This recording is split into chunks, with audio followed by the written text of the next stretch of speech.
Hello there, folks. How you doing? My name's David. His name's David. Sorry, going the other way. And we are the Two Davies. So welcome. Thank you. Right, well done. Right, okay, folks. Better get Facebook on board, David. So, what are we going to talk about? After all, we've just spent the last 2 hours wittering our heads off. I know. It was something. Better be something going on. I'll put an inquiry into the filing cabinet now, see if I can bring something out. Sounds like a plan. I can assure you, already got that sorted.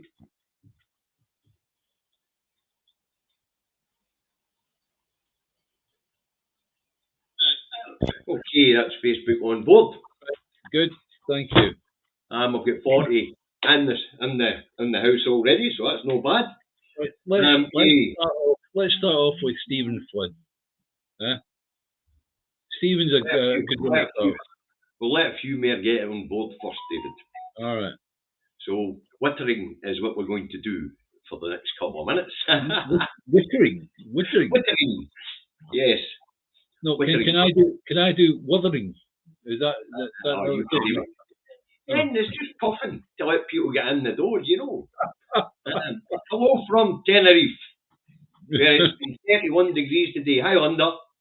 Oh, you nutter. Yeah, Imagine putting that up from Tenerife, 31 degrees. Oh, dear. Ali's going to work in 20 minutes, so we'll catch up later. No bother, Ali. How's things, mate? Yeah, Ali. Thomas Hanlon's in today. Mad Monk's moderating. Ice Ninja. Hi, Margaret. Hi, Woodpet. Right, down we go. Norrie's in. And so is Charlie Campbell for Facebook. Right, we're nearly there, David. Hi, Charlotte. Hi, Gillian. Hi, Rosie. Harry. Hi, Lorne. Wow, this is moving quick today. Hi, Robert. Hey, Eddie. I'll deal with 100 now.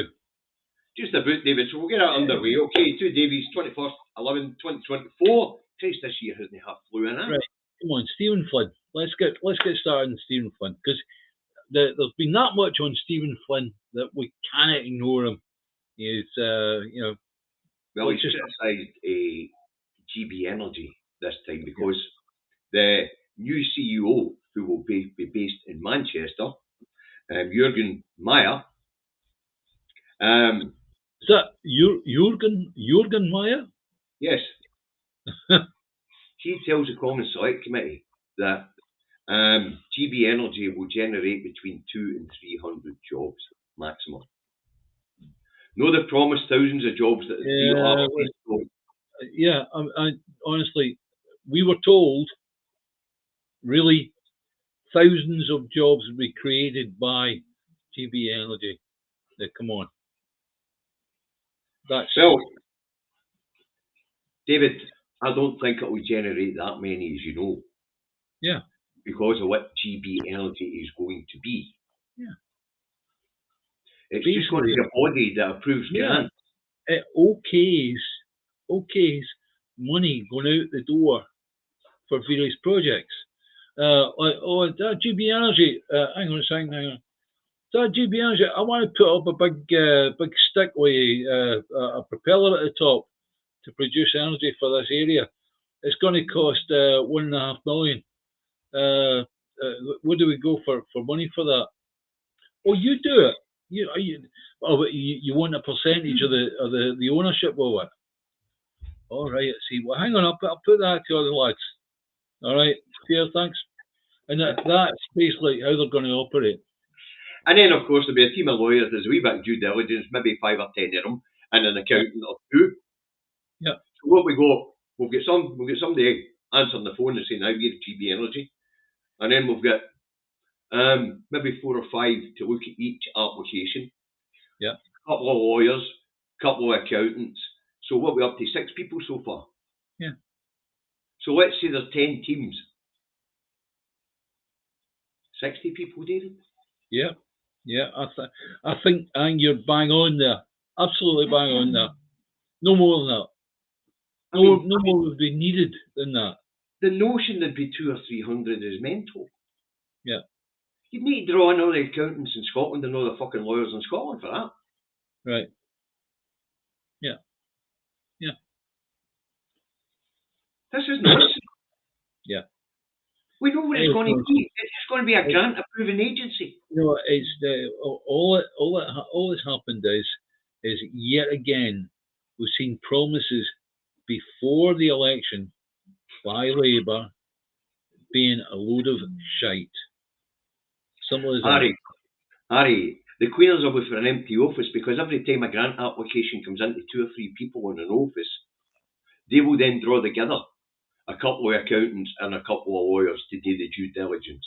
Yeah. They won't employ them directly. Yeah, that's right. This is absolute nonsense. Yeah. I mean, okay, it's gone now. But do you think my accountant was employed by my company? No, he was. We paid him at the end of the year by an invoice for the work he'd done for us. But still, in all, he was part of a network that we used via the telephone. It shows you the contempt that these people have for us. Yeah. We've got the new CEO even lying his teeth off in a common select committee because there's absolutely no chance there'll be that many employees. I think he's doing that to keep the idea of GB Energy alive. That's what's happening. He knows himself that GB Energy is a scam. Oh, it's definitely a scam. Yeah. And the idea that there's going to be 200 or 300 employees. You can imagine that the man who will have a job that's paying quite a decent salary is looking at it and going, this could all go like a house of cards. That's why you don't want to buy a house in Aberdeen. Yeah. Yeah. But this notion, 200-300 employees. Yeah. There'll never be 200 or 300. There'll never be any more than maybe 40 or 50 at a time covering 5 grant applications. Yeah. Yeah. And most of them will be subbied in. So what we're looking at 15 employees in Aberdeen. No, but the thing is, so do they actually need people in a building to do that? They don't. What they require is people that are qualified enough to actually. It's a PO box where people can send their application. Yeah, that's right. Yep. Nuts. Being conned. Well, yeah. Definitely being conned. In this day and age, yes. What they've done is they've tried to give it a slant that makes it look something that's decent and has got a good base and all the rest of it. Load of nonsense. Absolute load of nonsense. That figure of employees will never be achieved 200-300. No. There'll never be that many applications for that many installations to go in. Yeah. This is absolute nonsense. Yeah. The people of Scotland have been lied to once again. Yeah. So, therefore, to round up this part of the programme, Stephen Flynn is absolutely right to attack GB Energy. Of course he is. Yeah. And to criticise GB Energy's boss for stating there'll be that many jobs. Yeah. Because, as we know, even Starmer told us it would create thousands of jobs. Yeah. Starmer, look, let's mention this right at the start of the programme. My opinion of Starmer is that he has known from way before the general election that he was in it for one single term or less than one single term. So what he's done is he's in that position, marking time as best he can so that he fills his coffers. Yeah. And then what will happen is that when he eventually gets thrown out, which he will do, either by his own party or an election, right? Then that means that he will be all right because he'll have amounted money to make sure his family's okay. Aye. Right? So, end of story. Right, David, this next one is an annual story, and it's quite funny. So, Audit Scotland report criticises lack of long-term planning for public sector expenses. In other words, budgeting long-term for a public sector. Now, did we not read the same words out last year? Yeah, you can't budget for more than a year because you're relying on that year's money coming back after we pay our tax in order to do the job. Correct. So there's any long-term planning here. We explained this last year as well. Yeah. If you were to say, oh, we've got this plan that's 5 years, right? Then the people that are actually arguing that would go, well, whoa, wait a minute. You haven't got 5 years definitely in the can. We know that you're not going to have that money. So these people that are mentioning this as being a criticism and you should be long-term planning, their heads up their fucking arse. As recent events have shown us. Yes. Like inflation forcing up public sector wages. The cost of living crisis, meaning that just the cost of running the buildings alone have skyrocketed. And then, of course, the wage demands. And then, of course, the budget shrinking each year as Westminster cuts more and more. So right. The idea of long-term planning for any devolved administration is no. Can it be done? And even for a Westminster administration who can just print money, even they don't have a plan for more than 5 at a time. Yeah. But they can plan. But they can plan for 5 at a time. Yes, that's right. Any government here in Scotland can't plan for any more than 1 year at a time. Yeah. That's important, guys. What we're telling you is something that you really need to commit to memory. Is why do we not have the ability to budget for 5 years or 3 years or even 2 years? It's purely and simply because the Scottish Parliament do not know what is coming back up to us after we pay down our taxes down to the Treasury.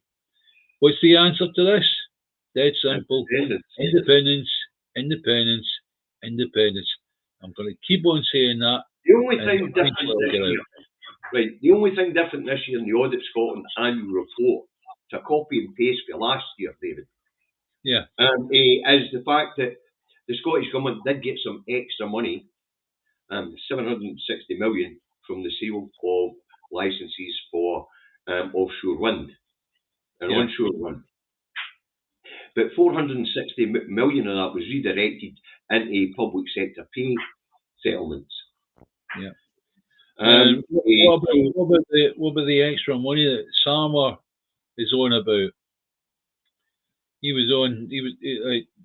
In actual fact, I discovered a TikTok video of him talking to the camera, talking about the extra money that the Scottish Government are going to get, but they're not going to use it properly and all the rest of it. You know, they're going to get a wee bit more.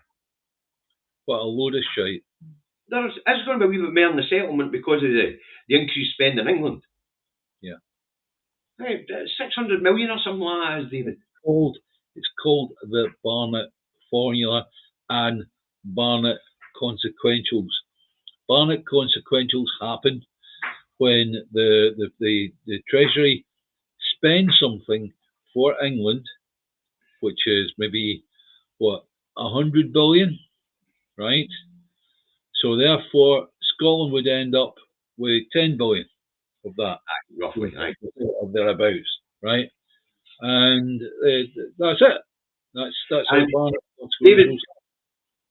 David, that also explains why it is the Scottish Government doesn't know what it's getting from year to year, because it doesn't know what the Treasury spend in England is until each year is budgeted for by the Chancellor. what? So that's a really, really important. That right? Why do you think it is that they leave the budget statement as late as they possibly can before the devolved Parliament gets a chance to do a budget plan? That's right. They leave it as late as they can because they didn't want devolution to be successful. That's right. Devolution has been so successful in Scotland it scared them. Yep, that's right. It has scared them. Don't worry about that. That's the reason why. It's part of my personal aim is that, John, you're a nice man, but you're not right for the job. Anyway, let's move on, shall we? So, audits, just to get this clear for these folks, the Audit Scotland report on public finances was the same bollocks as last year, except for a couple of figures which related to monies, extra revenues that came from the sale or licensing of offshore and onshore wind facilities. All right. Apart from that, it's the same report that we spoke about last year. Very lazy, copy paste. Don't know what the Auditor General thinks he's doing. I wonder, just on that, right? You know the amount of money that the Scottish generators, we're talking like wind or wave or hydro or whatever, pay to a national grid to put money on, to put energy onto that because they're in Scotland, right? What happens to that money? Do we still get some of that back in terms of our Barnett formula? Should do. No, that's taxed against the energy providers and the energy and the national grid on their profits. Yeah, I know. And all the profits are made basically here in Scotland because if you're in the southeast of England, you're actually getting paid to put electricity into the grid. Yeah, you're getting paid to put electricity on the grid, which is wrong. Right, anyway, we better move on. Where are we? We're just about on track. New bill to release Scottish prisoners after serving 40% of their sentence. It's passed its first hurdles in Holyrood. Yeah. Right. Now, of course, the Tories, who claim to be the party of law and order, are going after nut on this. Liam Kerr, justice. Well, spokesperson stamped his feet like a loony. The sale of running shoes at Barlinnie is amazing. You know, they're looking at it going, right, you know. Anyway, Ali, you got a new job, well done, mate. Right, obviously, there are certain offences which will not be subject to this early release scheme. All right, sex offenders, serious violent offenders, domestic abusers apparently will not be eligible for this scheme either. And remember, folks, it is a scheme. Now, of course, the prison service will have a final say in whether somebody's eligible for the scheme or not. Yeah, well, looking at it sensibly, right? What happens to prisoners after they get out? Generally, their lives are wrecked and they turn back to crime because of no form of income. Well, that's point one. Next one is they actually deal with the system in terms of that they have to report to somewhere to let them know how they're getting on with jobs, or that sort of thing, right? But also, if a crime is committed in their area, the police have got them on file, and they think, oh, let's talk to Johnny. He just got out of prison. Let's find out if he didn't do it, right? So there's a chance, there's a possibility that quite a lot of these people that are released could end up back in prison. Well, actually, we did a segment on that. I can't remember the numbers off the top of my head now. Yeah. But I think about the percentage was actually quite low. Yeah. 22%. That's what it was. So that's no bad. How many prisoners are we talking about? We're only talking 370 odds. Right. It's only 330,000. I wonder if it was thousands. No, this new scheme will only be 300 or 400 prisoners eligible for it each year. Right. Now, the idea is, is to keep the prison population down below 8,050, which is the prison capacity. 350. Call it 400. Just to round up, right? Aye. 25%. That's 100 people going to end up back in prison again. Aye. Roughly, aye. Yeah. Some of them for new offences. Yeah. But anyway, to hear the Tories going after Trump in this one was quite funny, wasn't it? Because guess what's going through? Guess what's going through the Parliament down that road? Yeah, the foreigners.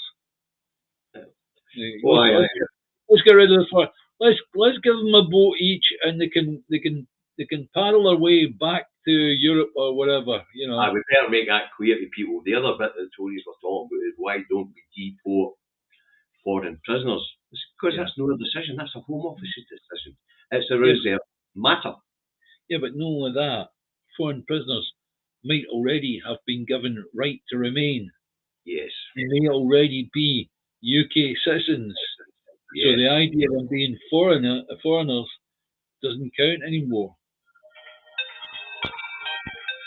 I wonder what legend this is. What's the gaffer?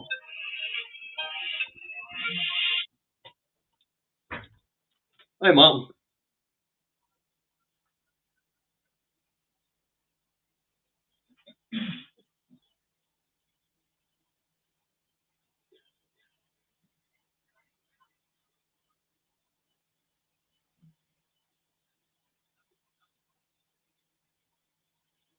Aye.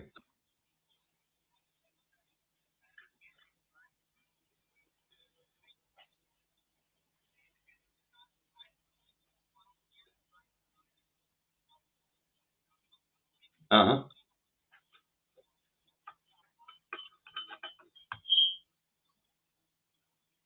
I could do that, man.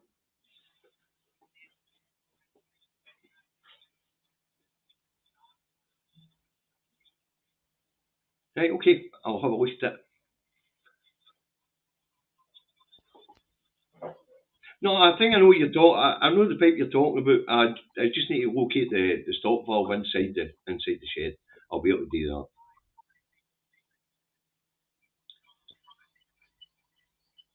Right, okay.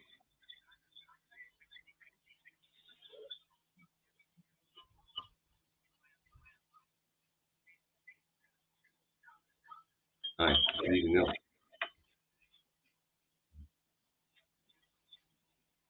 Okay, no bother. I can do that. Right. Bye now.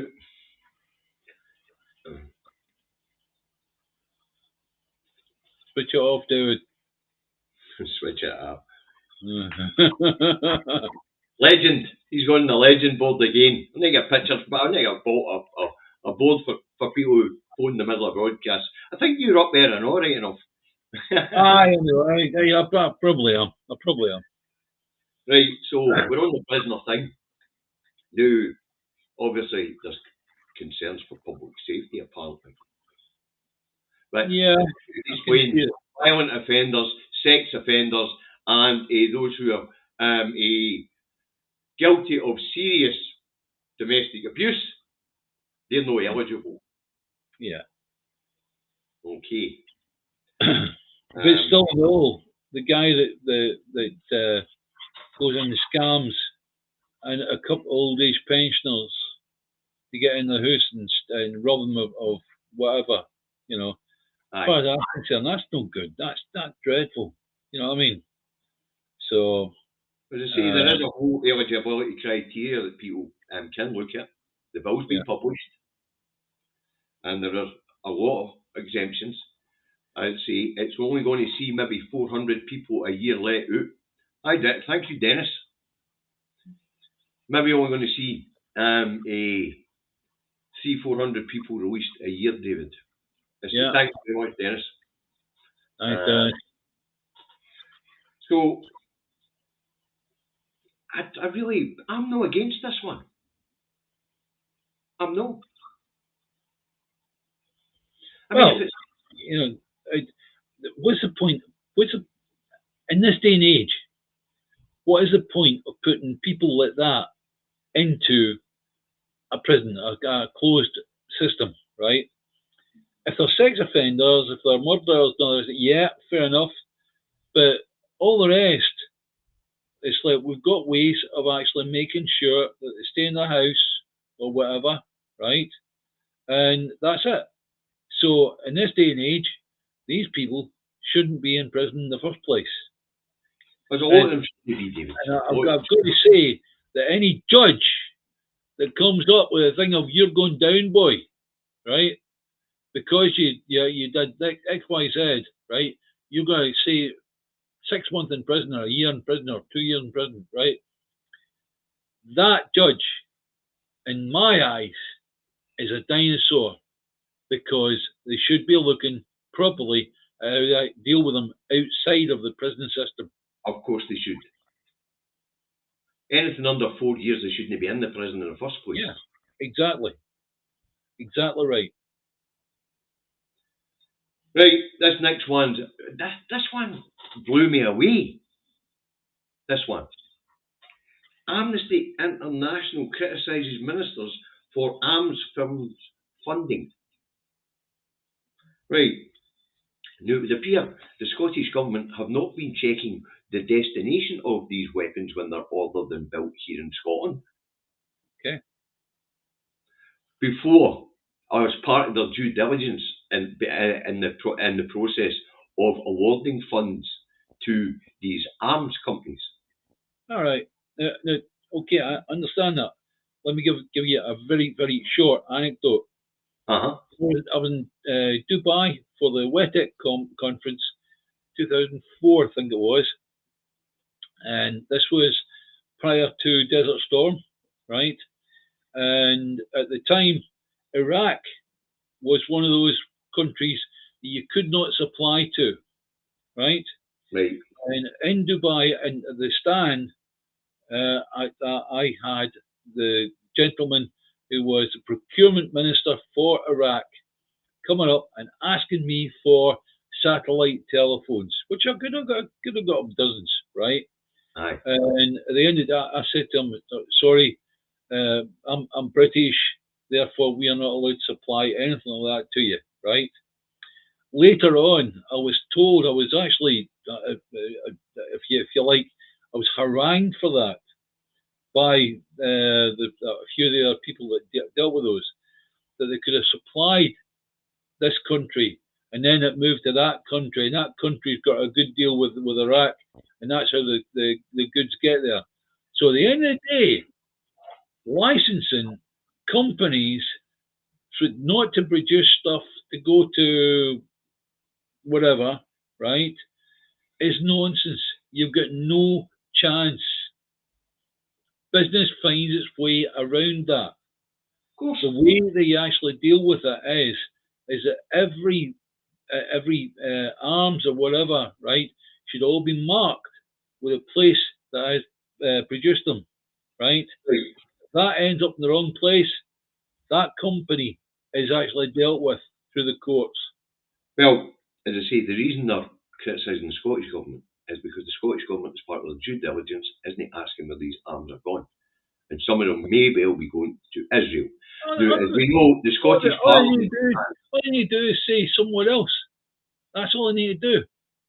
That due diligence is purely and simply, it's down to somebody being honest about it. They're not going to be honest about it. As you say, David, you've explained how it can get there in a roundabout way. Yeah. And that's what the Scottish Government's been criticised for giving funding to arms companies here in Scotland without knowing whether any of those arms are getting their way to Israel or not. Okay. Well, as far as I'm concerned, it's maybe more worth taking the serial numbers, whatever, right? But then, how do you check it? There is that the idea? Can you let me in to a woman check the serial numbers of the bombs that you've got and things like that? And then how do you say to the other end, David? Right. No, that's not the point of their criticism. But they're criticising the wrong people once again. Yeah. Because deciding where a weapon will end up is down to the UK licensing system. It's not devolved. But what they're saying is because of the Scottish Parliament stance on what's happening and out between Israel and Gaza and big news spread out into Lebanon, is the Scottish Parliament stance is there should be an immediate ceasefire. Yeah, right. And the Scottish Parliament stance is that the UK government should not be supplying arms to Israel. And that's where the criticism of the Scottish government comes from. Not for me, for Amnesty. Yeah. Who it seems to me that they're targeting the Iran government. Yeah. Yeah. Because the issues involved here are one, the Scottish government are giving these people grants to keep people employed in the area. They're not deciding who gets the weapons. They're not licensing that arms company. Nothing. Yeah. What the Scottish government is doing is trying to maintain jobs, I think, with that sort of grant. Yeah. So Amnesty is aimed its attention the wrong way. But still in all, the people that work for these companies, you can imagine that a few of them feel pretty rotten at the fact that there might be, they'll look up and they go, that's our stuff that's going to Israel. And it's going to kill children in Gaza. Wow. You know, what kind of feeling is that? I dare say the employees won't even know where they're going either. Yeah. You know, right, this next one made you and I smile and laugh because we know what it's about. And that is opposition MSPs to table a bill supported by the Greens, so will pass, to stop MSPs double jobbing. Yeah.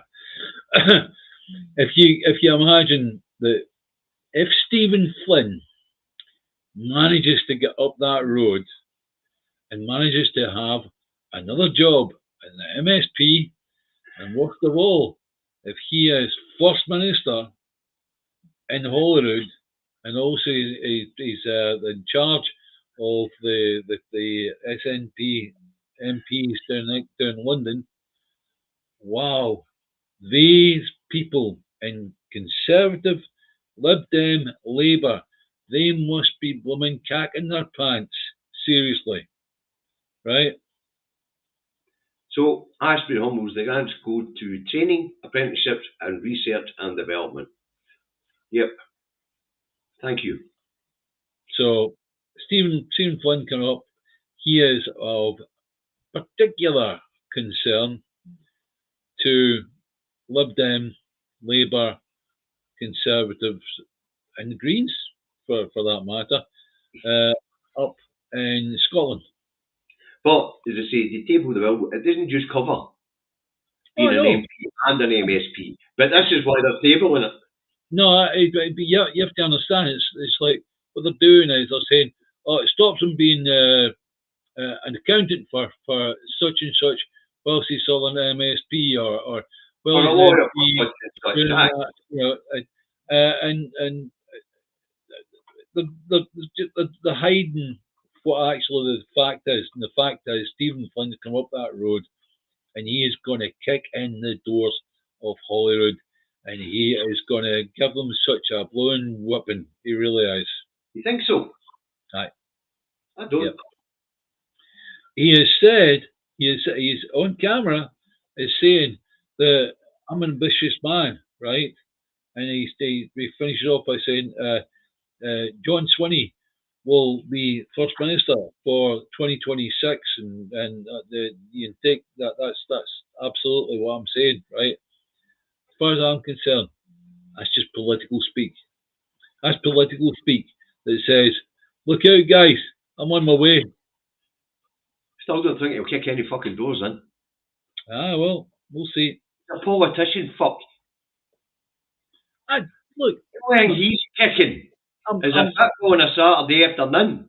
I'm using it in a metaphorical way, David. Right? Okay. Yes. I don't even think it'll make that much waves. I think it was just glide by. Yeah. Till he gets what he wants. Yep.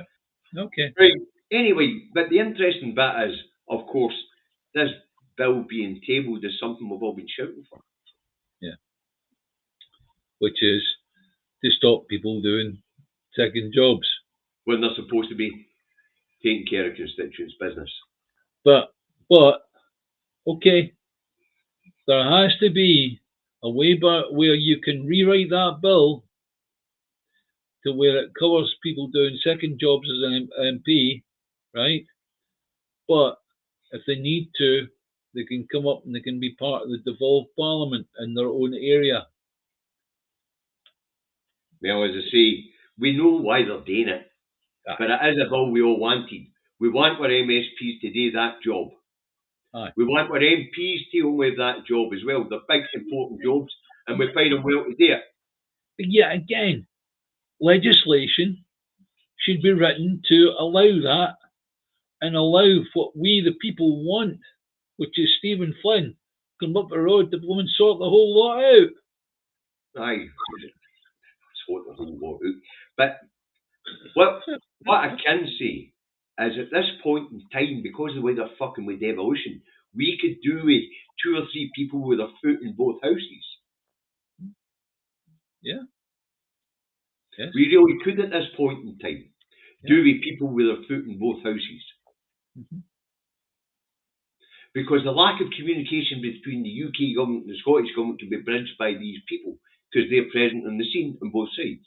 I don't like. Let's say that legislation goes through the Commons, right? Oh no, they're not talking about the Commons. That's yeah. What I'm saying is, right, that you've got a situation in the Commons where lots of people do second jobs. Yes. Right. So I don't think it would get through there. If you do a vote in Holyrood, right, it does depend on what would be perceived by the people in SNP if it gets through, largely. What's interesting about it is Stephen could claim he's not taking the second job. He's just expanding his base as a politician. Yeah. Alexa, he's in 22. You know? Yeah. So, because when they talk about second jobs, Stephen can turn around and say, this isn't a second job. I'm still a politician. Mm. You know? Yeah. But we know why they're introducing the bill. But it is a bill we all wanted. But not to stop MSPs being MPs or having ambitions to be both.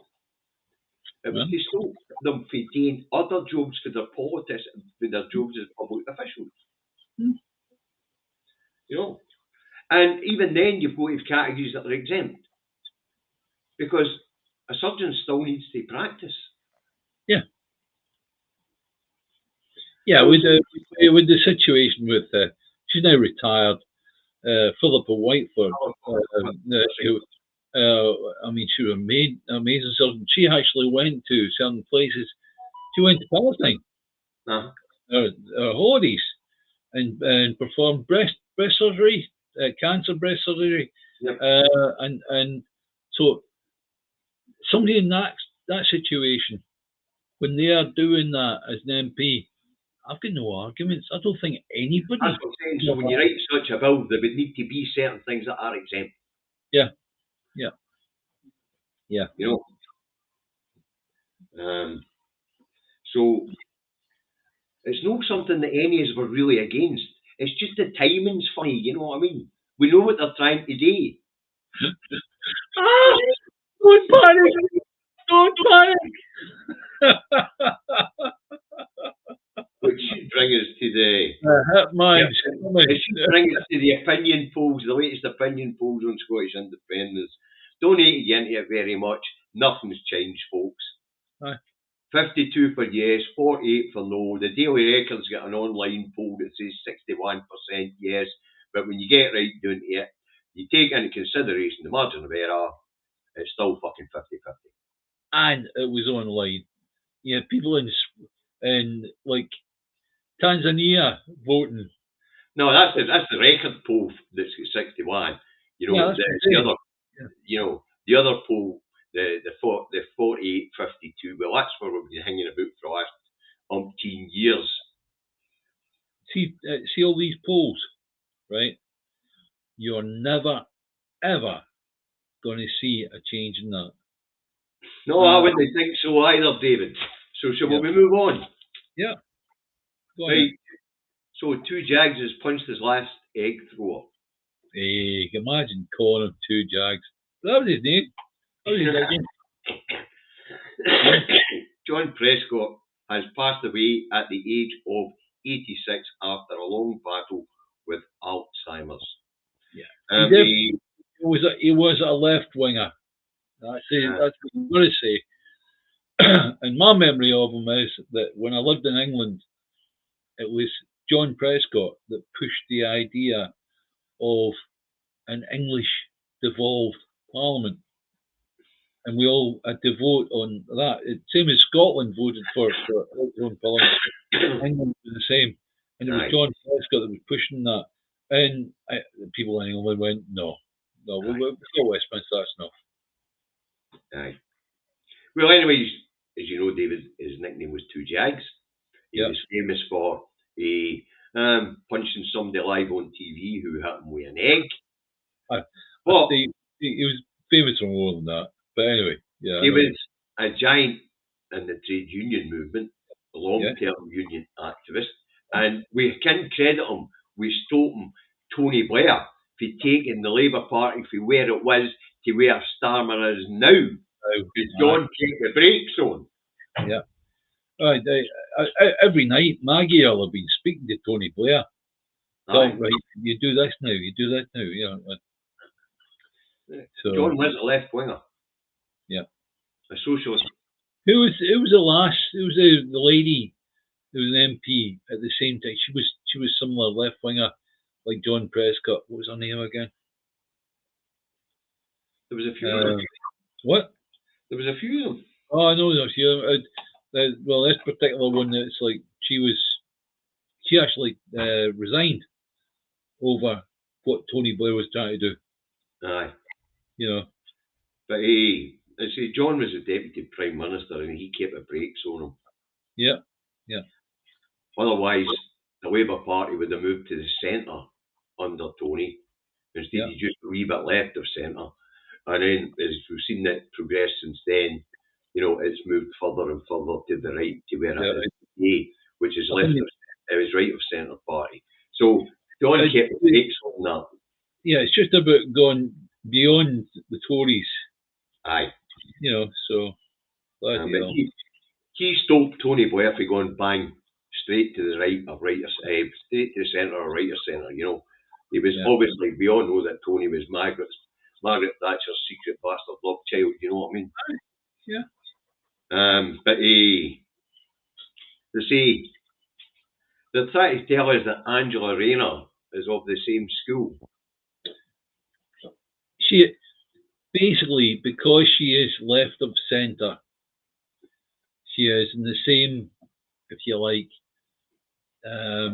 stable as John Prescott was.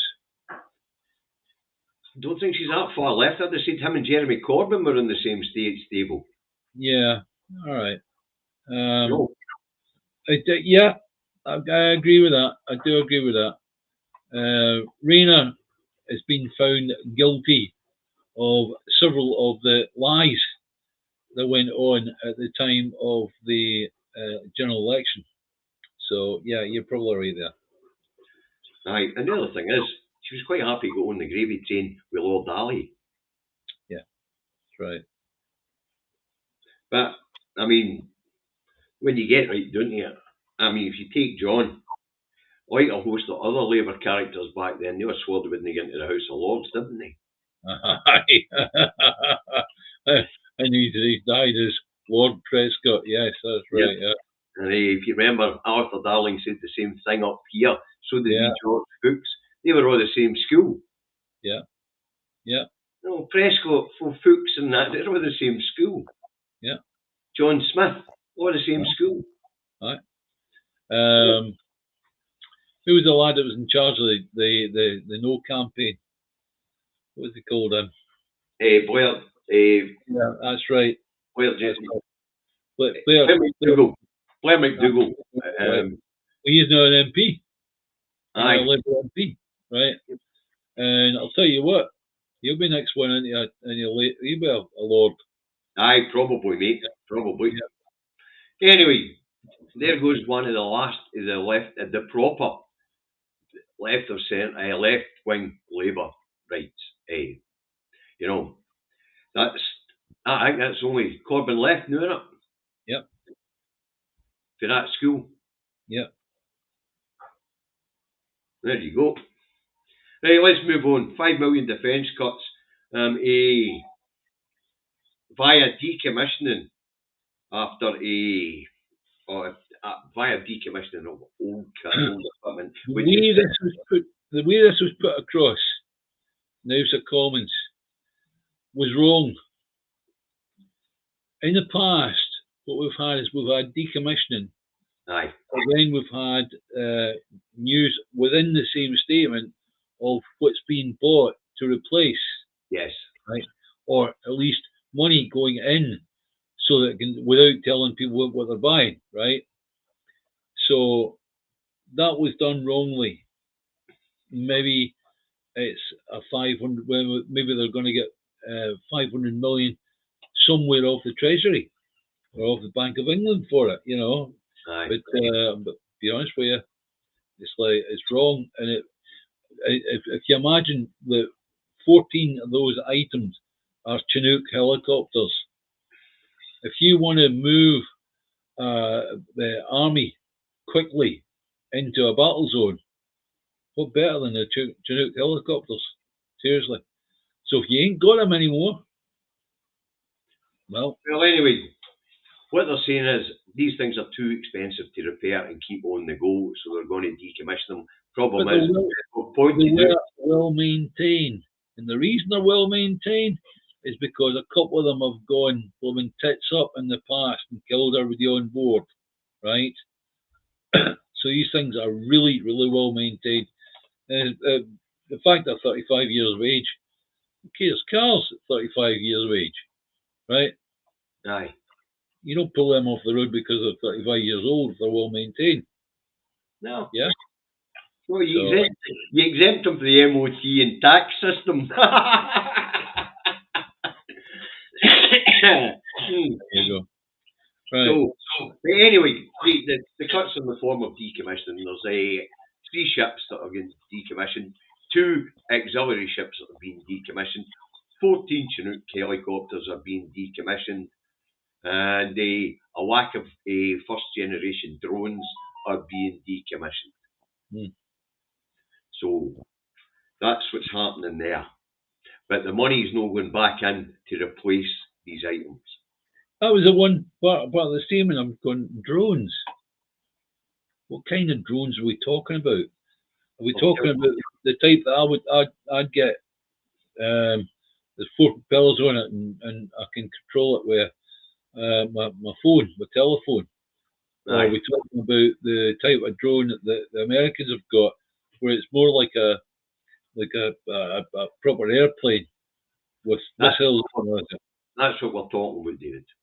What, the type with the missiles on it? That sort of drone, first generation. Right. KV-45s or something they were called. Okay, I must look that up. So there's a lot of them getting decommissioned. Yeah. Because apparently they're just no point to them anymore. Too slow, too easy to shoot out the air, that sort of thing. But that is the first generation drone, you know. Well, give one to me. Listen, believe me, if they can sell them, they will. Yeah. But that's the big problem is, of course, that they're not replacing this stuff. Yeah. And as we know, what they're saying is, well, we're best to have something rather than nothing. Let's keep this stuff going. Right. Yeah.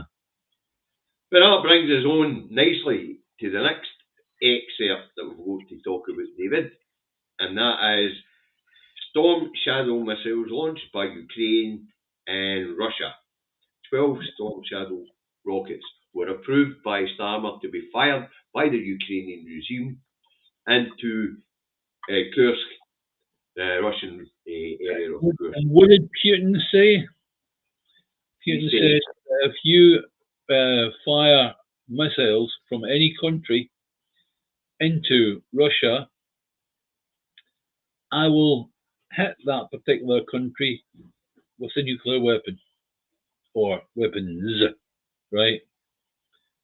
So Starmer effectively is putting us on a shaky peg, really, jiggly peg.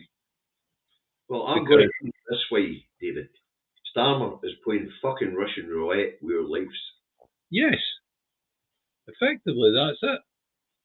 He's calling Putin's bluff. And Putin's no firing at London, he's firing at fucking Baz Lane. Yeah. Coalport. Yeah.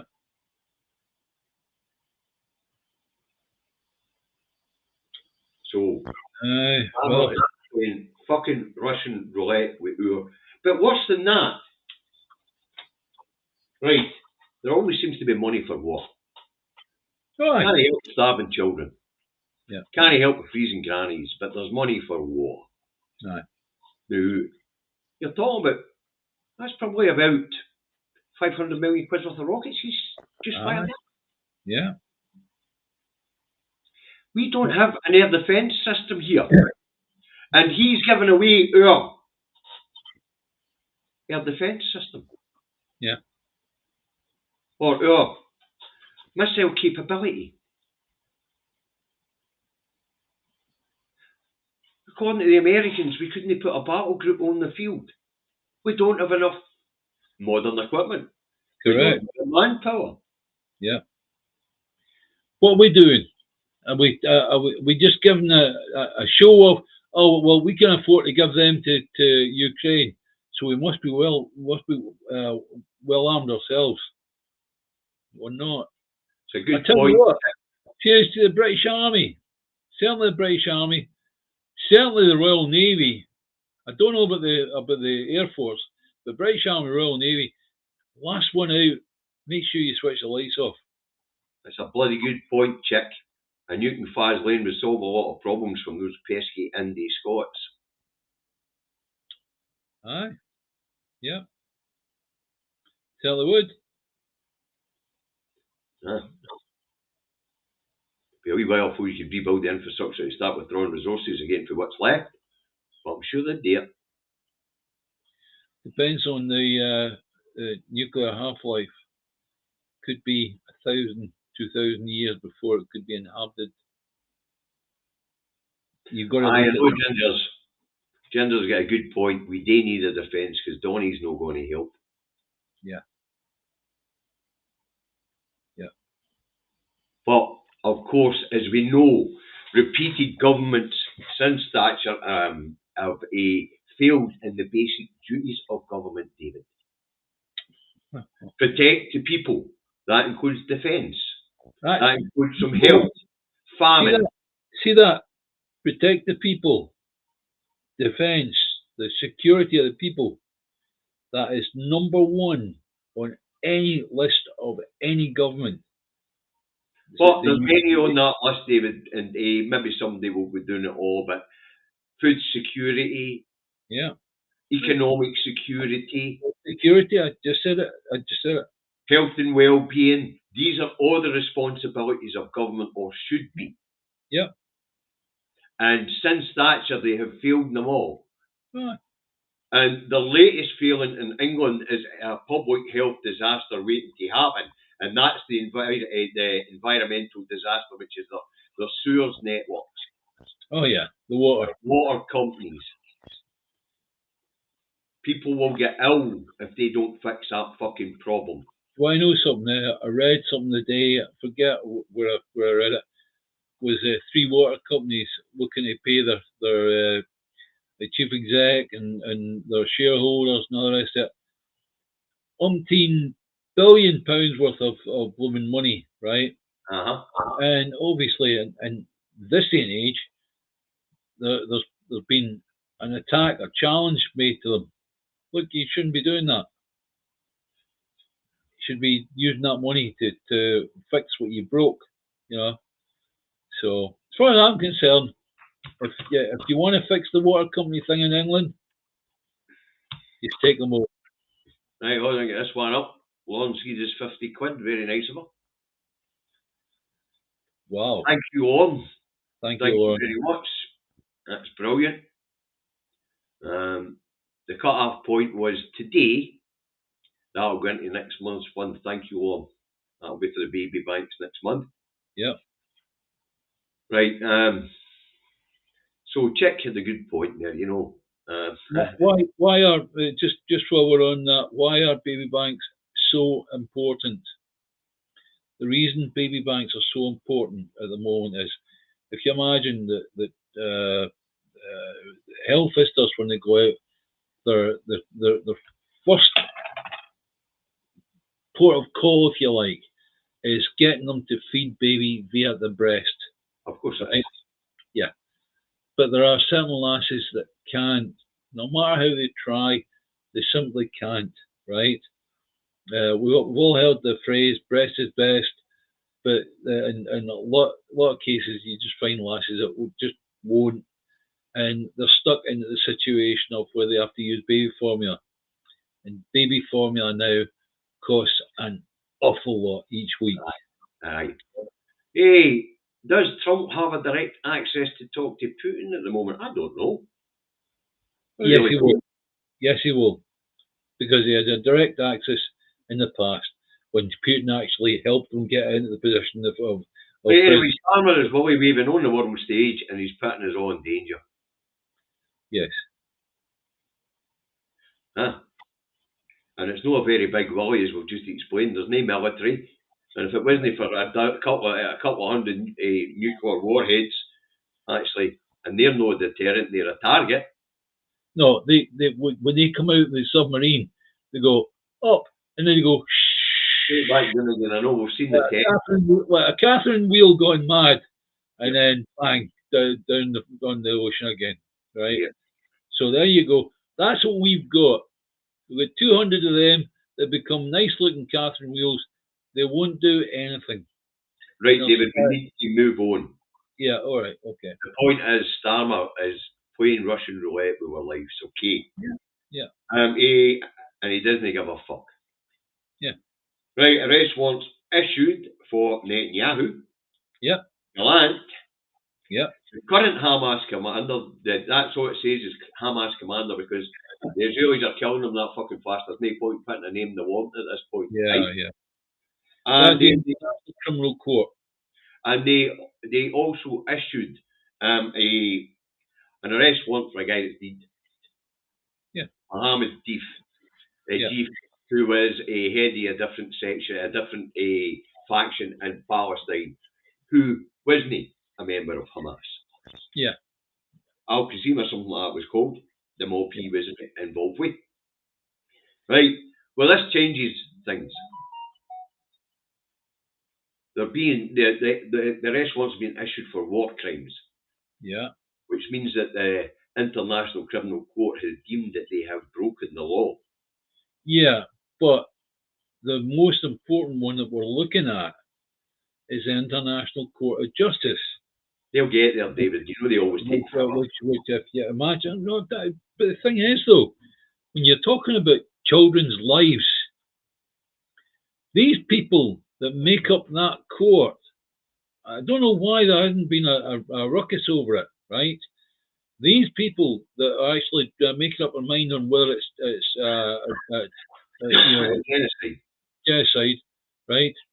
They should get a bloody move on and give their decision, because at the moment, you have people like Starmer that are hiding behind the fact that the ICJ, the International Court of Justice, has not given its output, has not given its decision on whether it is genocide. If it turns out and it says that what the Israeli government are doing, the Israeli Defense Force are doing is genocide. That moment, you stop, literally stop Starmer in his tracks. You can no longer say, "Oh, I can't consider it as genocide." No, and Starmer's going to keep going denying it's a genocide because these arrest warrants are for war crimes. Yeah. I dare say genocide's among the crimes. Yeah. But it can't be on the warrant yet because the International Court of Justice hasn't made a ruling on it. Yeah. And in this particular incident, I don't think there is very much that needs to be looked at. Well, how many judges? There's 14 judges that make up the International Court of Justice. 15, including the chairperson. Right. Really, I've got to say, what are they doing? Are they saying, right, okay, each one of them, you've got 2 years to make your mind up, then you pass it on to the next person, and it ends up being 30 years later, you end up with a decision. Too late, too little, too late. David, what they're actually doing, if you want to know, is they are taking the evidence presented by South Africa, and they're comparing it to other rulings on genocide. Fine. How long does it take a human being, a judge, to make a decision on that? To see how many children have been killed in Gaza? I don't know. See, when it's adults, right? You can argue, oh, well, an adult might have a machine gun or whatever, right? But see, when it's children, you cannot possibly say anything else apart from that it's genocide. End of. Aye. As I say, I don't know how complicated this is when it comes to legal terms, because I'm not a lawyer. Well, and I'm not a human rights lawyer. Yeah, well, but I'm not an expert on the causes. You look at it dispassionately. You're looking at it on humanitarian terms. They're looking at on legal terms. Doesn't matter. It's still genocide. It doesn't matter how you stack it up. If it's down to interpretation, when it's children, it's still genocide. If the International Court of Justice at The Hague can make a decision on whether the Nazis sending Jewish people to death camps was genocide, and we agree that's what they came up with, right? No, because it didn't fucking exist. What do you mean? ICJ, The Hague. Court didn't exist. The Hague, not the ICC, the ICJ in The Hague, right? Made that decision, right? Well, if they can make that decision so easily, then they can look at the situation where Israel is killing the people of Palestine, and that is genocide. They don't have death camps. They don't need it. They don't need death camps. They've got a place called Gaza that's blooming wrapped up. Closed doors. Anyway, the judges should be getting a move on, I hope. Yeah. Right? I'm not going to get emotional about it. I'm not, because I'm almost fucking wolfed in with it. The doorway to Gaza should have a sign up saying, "What shall set you free?" Or in German, right? Something like that. Right. Arbeit macht sich frei. Yeah. Right. Folks, we're going to end on a weather warning. Apparently there's a bad storm coming. Yeah. And it's going to bring us snow, and it's going to be cold. There you go, eh? A winter storm in winter. Who'd have thought it? Yeah, but the other day there, when they were talking about how the weather affects people in Scotland as opposed to people in London or South East, right? They're talking about in London it's 7 degrees. In Scotland it's -2 degrees. Well, that was an example given down in the Commons, actually, once upon a time. London, it was 7 degrees, and at the same time it was -2 in Pitlochry. Yeah. Anyway, the storm's called Bert, apparently. Yeah. Sounds like your great old uncle. Anyway, he's coming to make Starmer's wet dream come true.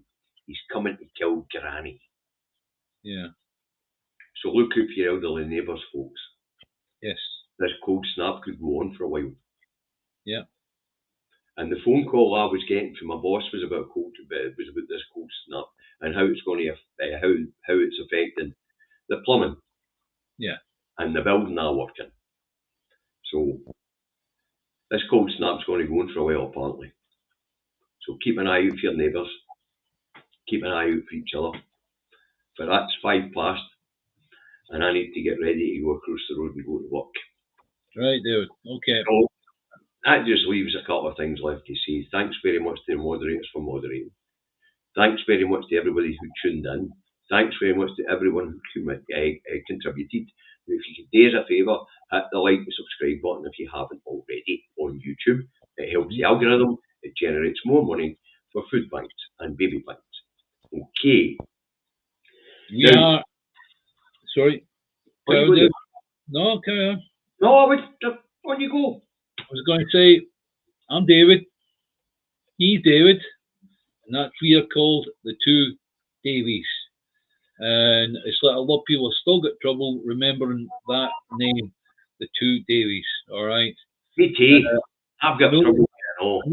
I know David does his own separate thing at times, where it's in the truck, right? But together we are the Two Davies. All right. And it's called the Two Davies channel, David. Anyway, so thanks everyone. Right now, he keeps repeating everything like the Two Davies and independence. Right. I'm just going to end by saying, eyes on the prize. And bye, David. Independence. Bye, David. Bye, guys.